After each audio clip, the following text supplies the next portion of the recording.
And so I've been doing a little bit more research lately on Carl Gustav Jung's book, Answers to Job.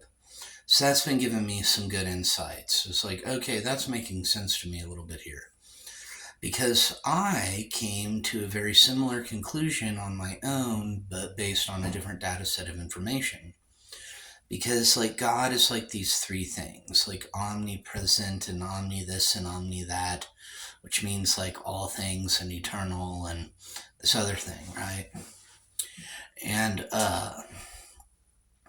but I was like, okay, so if God is eternal, and we're gonna say like the eternal moving energy of the universe, which because based on I forget which principle or law it is, but energy can't be destroyed but only changed. So and that comes down to a different set of fractal equations. I'll make a full video, makes more sense. The point being is I came to a similar conclusion, but based on, okay, if God's eternal, but the universe is only 13 billion years old, well, that's not very long at all. That's like the blink of an eye. And so that would mean that God is still evolving, growing. God's an infant, for eternity, for an eternal life, existing forever. Of course, 1 second and eternity are the exact same thing at the exact same time. If you're in the appropriate dimensional material rule frame of time and space, different story. But still, okay, so that would mean that God is infinitesimal. It's still unconscious, coming into consciousness, and take a very long time to come into consciousness. And then it kind of gets into like, and so human beings who have to like deal with mortality and face mortality and pain and suffering and death, we have to be a more focused beam of light, a more focused point of light, a more focused point of consciousness as fractal representation of this greater truth.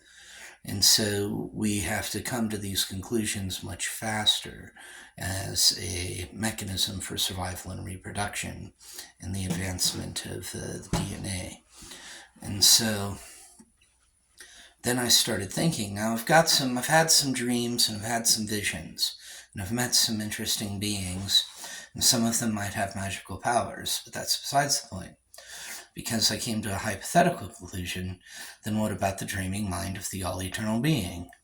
I came to that conclusion based on the structure of the universe and the structure of the brain and the structure of how trees, they did this test with trees and it like transfers like, and they put these bags over them and put in this like radioactive material and saw how that material was transferred through the mitochondria in the soil to the other trees.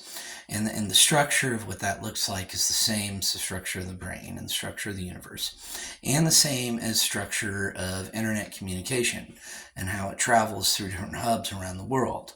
And so it goes, and so this is going from my cell phone to a cell phone tower that's then being beamed into a satellite, and then that actually spreads to all of outer space because of the structure of satellites and their beams.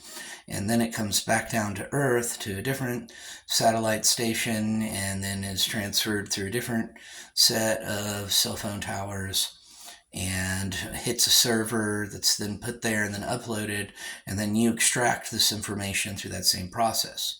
You see, and that's the same process as like the human brain, and that's the same process as like the structure of the universe, and that's a repeating pattern. That's a pattern that repeats. And so when I see a repeating pattern, the same thing happening over and over again, I call that a fractal truth. And so anyway, I was like hypothetically thinking, okay, so if the dreaming mind of the all-eternal being and the universe is a brain, the brain of an all-eternal being, then I was like, the dreaming mind of the all-eternal being must be a poor kid, because you see, poor kids have big dreams. Poor kids who don't have much dream big. They dream about everything they could have. Whereas someone who's born into wealth or a position of power and authority and is put on a path and a plan and said, this is what's for you, they don't necessarily get to dream as big as a poor kid gets to dream. And to me, that's also a fractal representation of truth. And that's when, okay, and then there's this story in the Bible, and it's about like,